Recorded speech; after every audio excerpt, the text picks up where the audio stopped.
the universe? Yes, there are human lives in other universe, in other planet. And for what purpose? I don't know.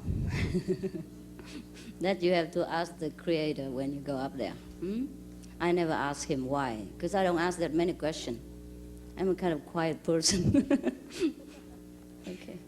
How do we know to liberate ourselves from suffering, painful emotions at the right time when we want so bad to let go of the lives, the circumstances around us? But it's so hard to see through because of the people we're attached to, and know that there's more than life itself, than just ourselves, and love of someones that we couldn't let go. I told you, just forgive yourself and try it again. Sometimes in some circumstances we are able to control ourselves, but with some great effort. And some other time we don't want to control ourselves, or we can't control ourselves. In either way, you just do what is good for you at that moment. Okay? Don't worry much about the emotion. It's only the waves on the surface of the ocean. It's not the ocean's fault. It's the wind. It's the circulation of the earth. Yeah, no, not really. The revolution? A rotation of the earth that make the waves, all right? So the ocean cannot blame itself all the time. Say he makes waves, he makes trouble for the boats, and he makes trouble to people, etc., etc. He can't help himself. The ocean cannot help herself or himself. Huh? Is him ocean or she ocean? Whatever you want to call it. We never know. Okay. Well, let's make it a she because I'm Qinghai. Okay. Qinghai means pure ocean. Actually, in India, the name Vishuddhananda. Vishuddhananda, is that right? Qinghai, ocean, pure ocean, right? Yes. Because the other day, I think I have to change my name into Indian name now to attract more Americans. The other day, one of the American disciples said to me, all the Americans like Indian teacher only, you know. So that's why you don't attract them so much. You attract only the Vietnamese and the Asian. I said, okay, so why don't I change my name? He said, do you have an Indian name, by the way? I said, yes, I do. Visuddhananda. That's a translation of my name. Yes. Anything Ananda, da, we do. Sounds very much Indian. So now, you can call me Ananda, Vishnu Ananda, so it sounds very Indian, right? Okay. How do we attain inner peace or happiness in everyday life? How you attain that? How do we attain? Yes, slowly. After initiation. Yes.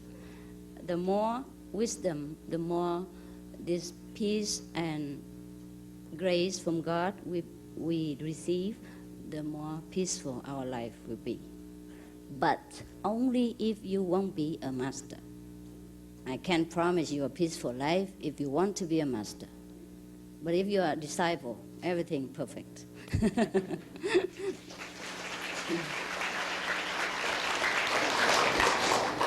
Yes. Dear Master, I always make the same mistake that I don't want to make. I feel there are two of me inside, one good and one bad. How can I stop this? How can you stop that? Well, maybe that's the balance proportion in your life that you need. Yeah, you need to learn. Actually, we can't be too good all the time. You break.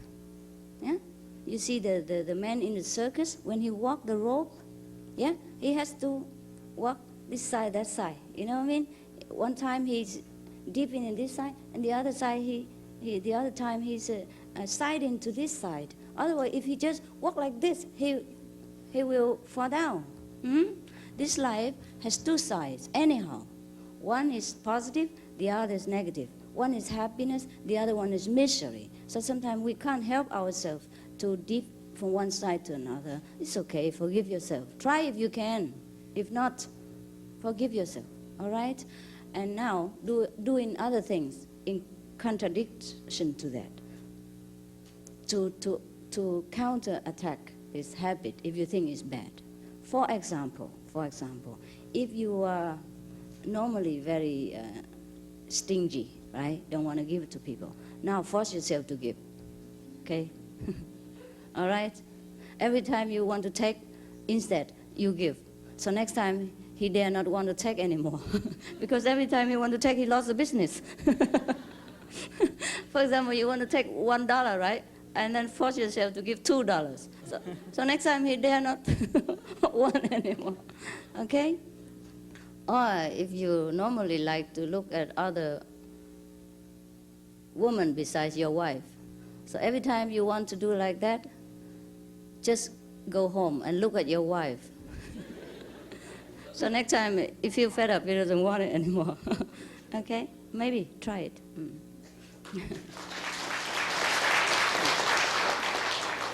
Some religions are saying that the end of the world is coming. What is the true meaning of this saying?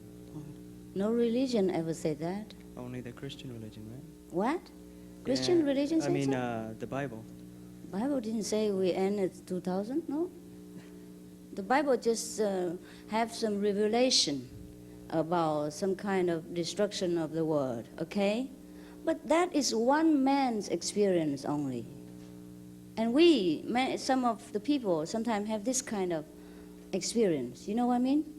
When you enter into some kind of destructive past, when you have seen it before in your previous lives, and then now you saw it and you thought it will be this time for this earth. It's not true. Maybe you see the end of the other galaxy, the other planet, and then you mistaken that for this world. Or sometimes you see it in the past, mistake it for this present time. And sometimes you see it in a very, very, very, very, very, very remote future, and you miscalculate the time. You thought it's now. That's why many prophecies never came true. Just recently, somebody in Kiev has predicted the end of the world, and then he shifted 3-4 times. She shifted 3-4 times. Supposed to be Friday, and then Friday is holiday, so it becomes Sunday, and then Sunday never came.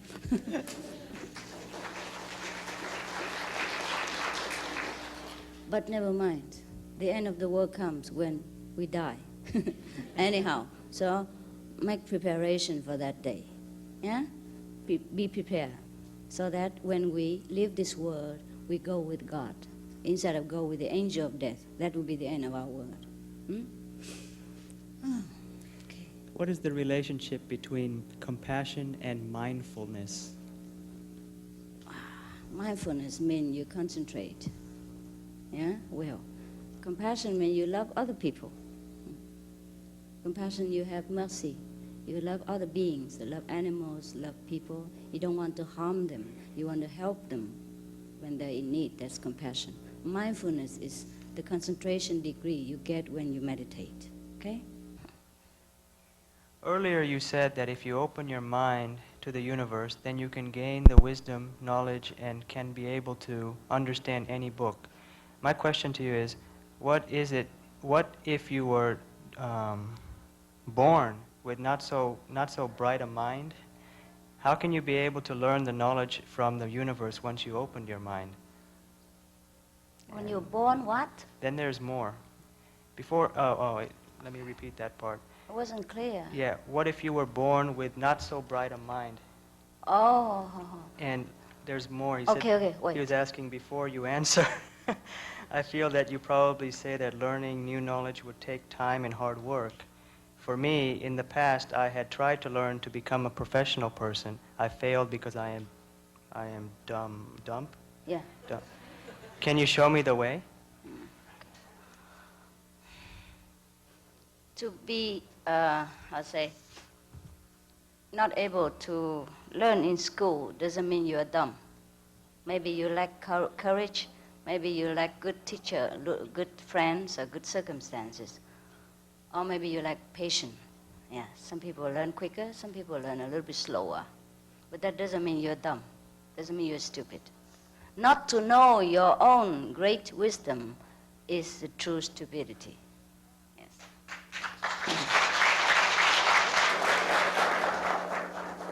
So I invite you to come for initiation and get to know your greatness. And then you will understand many things. Okay? Because everything I say, it's a big mouth. Talk too much. Yes. Anything without experience, it's just advertising. Yeah? You see, doesn't matter how much I tell you the orange juice in my cup is very good and it's very nutritious and it's good for you and a lot of vitamin C, and when you drink it, it quench your thirst. But if you don't ever come in and drink it, doesn't matter how much I say, it's all big mouth. You understand what I mean? Nonsense. Talk too much. Yeah? So the best thing is just to drink it. Get enlightenment.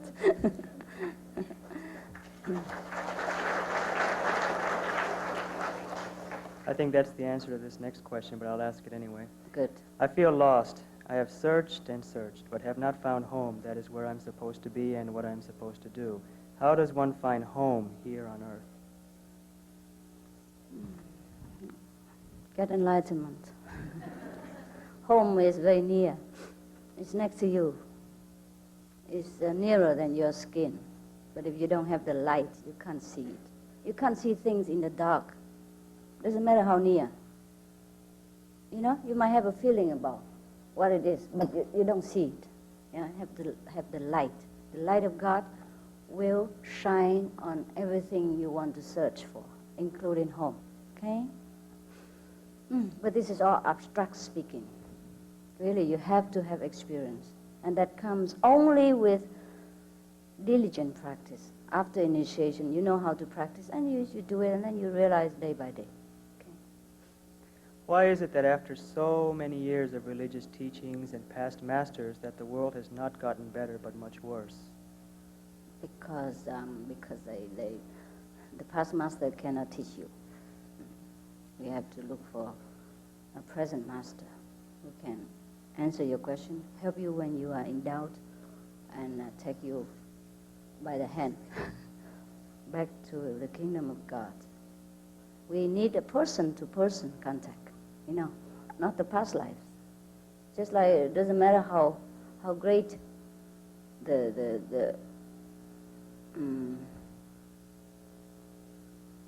beauties of the past, you know, you cannot marry her. Cannot. And you cannot produce children to you. Cannot produce the love feeling that you have with a living wife. I was taught in my fundamental Christian church that we were to pray only to God, not to Jesus, not to Virgin Mary, not to the angels, not to anyone or anything, but only to God, the Father of Jesus, the creator of the universe. Why then are people praying to you as a master or to any master? I don't know. That's their problem. You see, just like before, somebody asked me if he doesn't want to get initiation, that means he doesn't want to get direct contact with God, can he pray to Master Ching Hai? What can I do about that? Well, if she prays, she gets the response, so she continued to pray. But I always advise that you go for initiation, right? And get contact directly with God and pray directly to God. That's the best way. But if somebody don't want to choose that way and they want to choose the second way, easier way, you know, no vegetarian, no 2.5 hour meditation, no rules, nothing, just want the benefit. Then she will pray to whomever, give her something, you know. And it happened that probably he prayed to Jesus or Buddha and doesn't get help, so she prayed to Ching Hai. And when she gets help, she keeps praying again. People like that, they're like prophet. Yeah.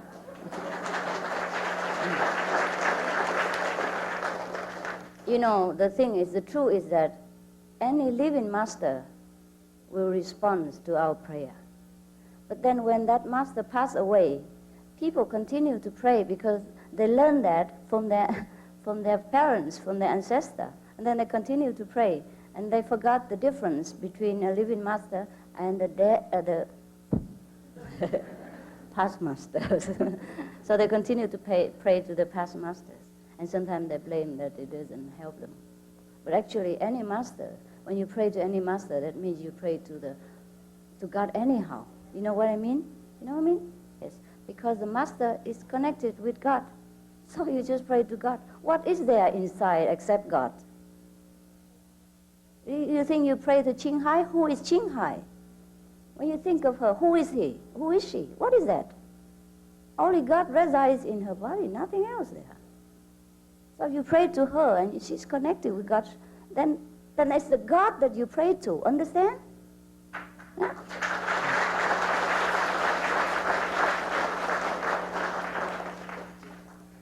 I am asking this question for a friend. So since I'm asking you, I'm asking for him. And It's okay. okay, so it's unclear, but I'll try to interpret it the best way I can. He would like to know if it is so wrong that he separates his parents for a good cause, because For a what? for a Separate. good separates his for a good cause, because one of his parents does not allow the other one to practice meditation. Mm-hmm. And he would like to know if his action, I think to separate them, is related to karma. And if he practices meditation, will that correct the wrong action that he did by separating them? And if I didn't interpret this correctly, please ask it yourself. That's the way I'm interpreting this question. Never mind. You should let time take its course. Yeah? And whatever concerns your parents, you don't worry. Okay? You don't worry. Because the time will come when things will change. Yes. If you try to force the issue before time is ripe, you will incur some trouble. And sometimes you incur, of course, the karma. Yeah?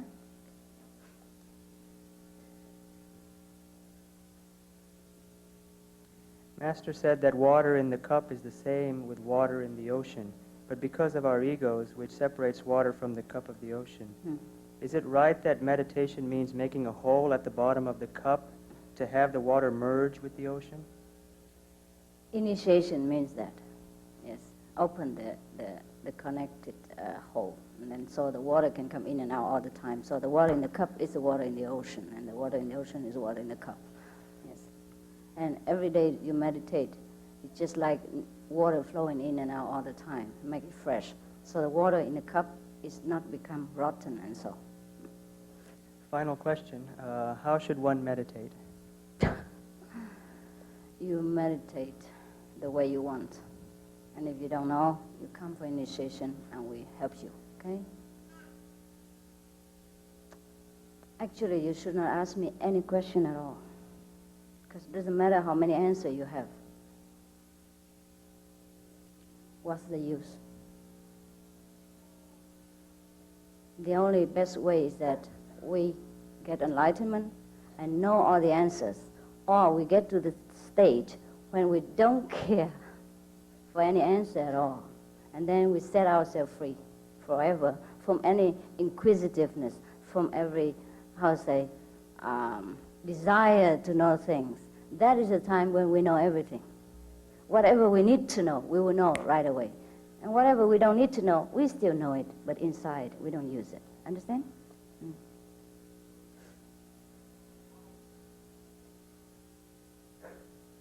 You don't have question yourself? No more. Okay. So, all right then. We can set you free for lunch. Huh? No question, really? Don't feel sorry when I left, huh? Oh, we got a special delivery, urgent. Oh. Federal Express right here. What? My husband has a terrible skin disease for 8 years already. I love him very much, and I have tried many ways, doctors, medicines, religion, meditation, in hope to cure his disease. All kind of meditation as well? Yeah, meditation too. He meditates? He himself? Yes. Or the wife? It doesn't say, but it is getting worse and worse every day. Now, every time I look at him, my tears fall, and even worse, I begin to dream about another man when I am so sad. Am I bad and disloyal, unloyal? How can I cure my mind and my sadness? No, you're not bad. Just the situation is bad. She forgot to mention that if her husband meditates or she meditates. Because the husband should meditate and pray for himself.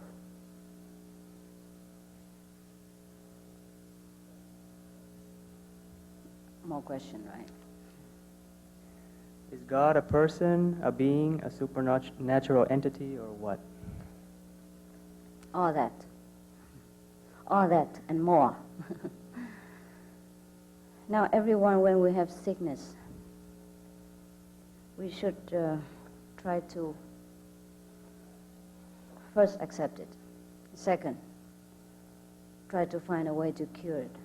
There must be some way to cure things. And above all, we have to pray to the supreme power to help us. Pray, but pray deeply.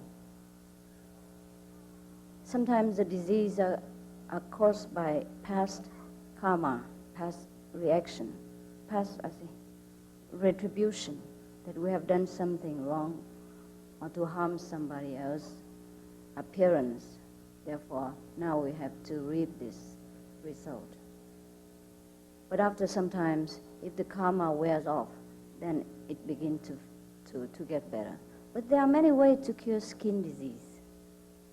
I have seen many people with a lot of, I don't know what, very, very bad looking skin. But they still have the cure for it. So maybe you didn't search enough. You have to ask for many more ways to do it. Or tell your husband to pray himself, yeah, or meditate. Well, we don't.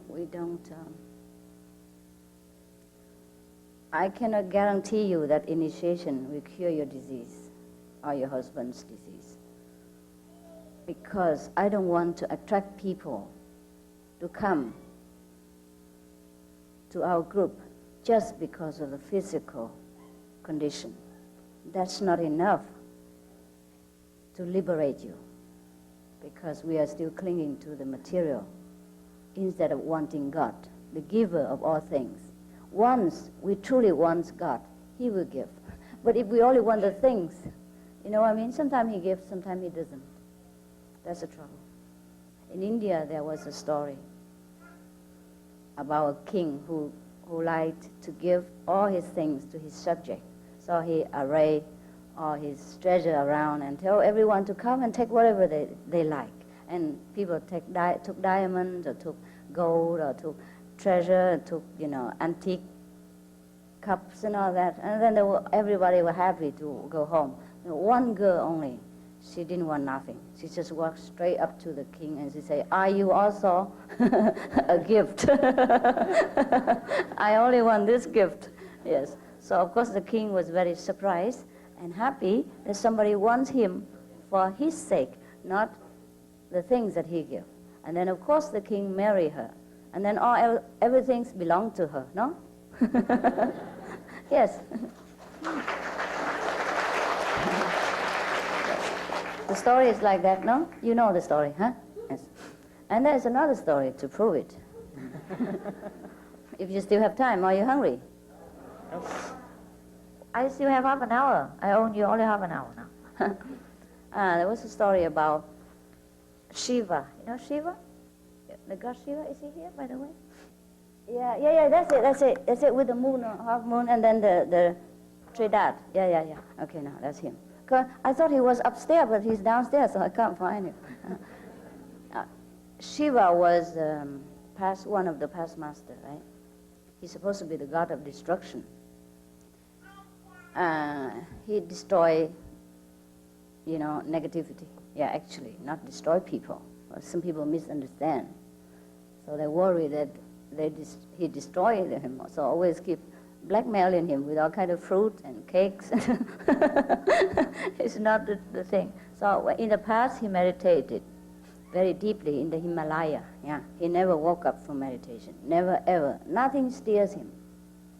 So this is the legend from India, right? I don't know if it's true, okay? I just tell you, the power of God. They meditate all the time in the Himalaya, deep in the meditation, never steer. But some of the God in heaven was afraid that he doesn't have a wife. Yes. So he will not pass down the other generation, the holy seed or something like that, the sacred bloodline. Yeah. Bloodline, you call it? Yeah. Anyhow. So they worry very much. Yeah.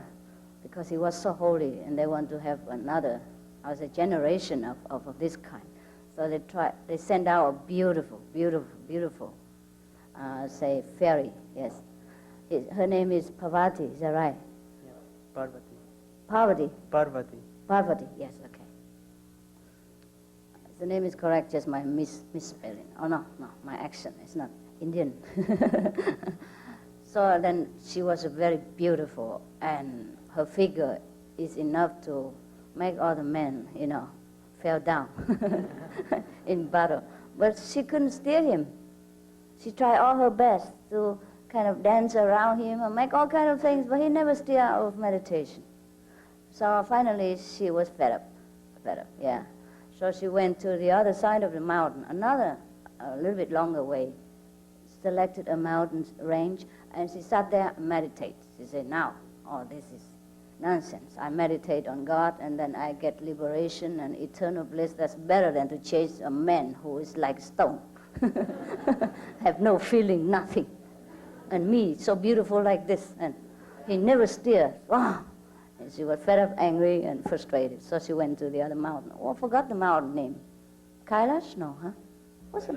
Kailash, yeah? Oh, not bad, huh? Not bad for a Vietnamese Indian. Okay. So my memory is not better. I'm not that old after all. I just look old. So she went to Mount Kailash, which is the most, I can say, the most famous and holy mountain according to Indian belief. Yeah? It's very high, and it has also a very beautiful lake, and in the vicinity. They call the lake is called what? I forgot. Mansarovar, yes. So she stayed there and meditate, yeah? And after some time, she attained the blissful state.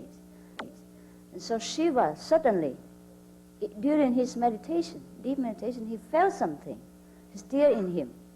There was some very, very, very strong, powerful, feminine energy. It was kind of, disturbing him. Not disturbed, but also disturbed, but making him feel very good and stir, excited somehow. So he opened his third eye, and have a look. He said, wow, what's that beauty over there? So that's how the romance started. Yeah, you know the rest, okay? So that's the power of meditation, power of God. Even it make the God stir, you know what I mean? Make the most ascetic yogi, I would say, excited. Well, if you want to get a husband, it's maybe a good advice, but actually, when you don't want it, you get it, right? Parvati was trying her best to charm him, but she did not succeed because she tried with the ego, with the limited power of how to say, possessiveness and, mundane thinking. But when she became holy, her attraction became different. You see? Why? Because his vibration is very holy. His standard is very high. If she used her mundane vibration and energy to attract him, how can he come down? You know what I mean? You have to be at least equal in order to attract the opponent.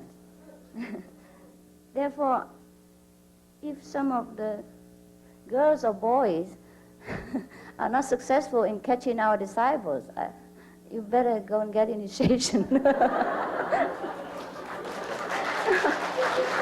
Okay. Just a joke, okay? Just a joke. Actually, it's like that, yes. Many people have no attraction before. They suddenly, after initiation or meditate for some time, they begin to attract people. Not necessarily physically, just attract them. They just love them and they just want to be near them. It is because of your vibration, your loving God energy. You cannot conceal it. It will just radiate out and then attract people like magnet, because the self in themselves are also godlike. Yeah, so they just feel attracted to you. The same that people are attracted to the masters, but that is by no means a crutch. You know what I mean? It's just the self are attracted to the higher self. So after some times, they just realize that both of them are one. Therefore, who is there to get the crutch? Who is there to rely on whom? You understand what I mean? So actually, that is also the answer to that question about master and religion are crutch. Yeah, it depends.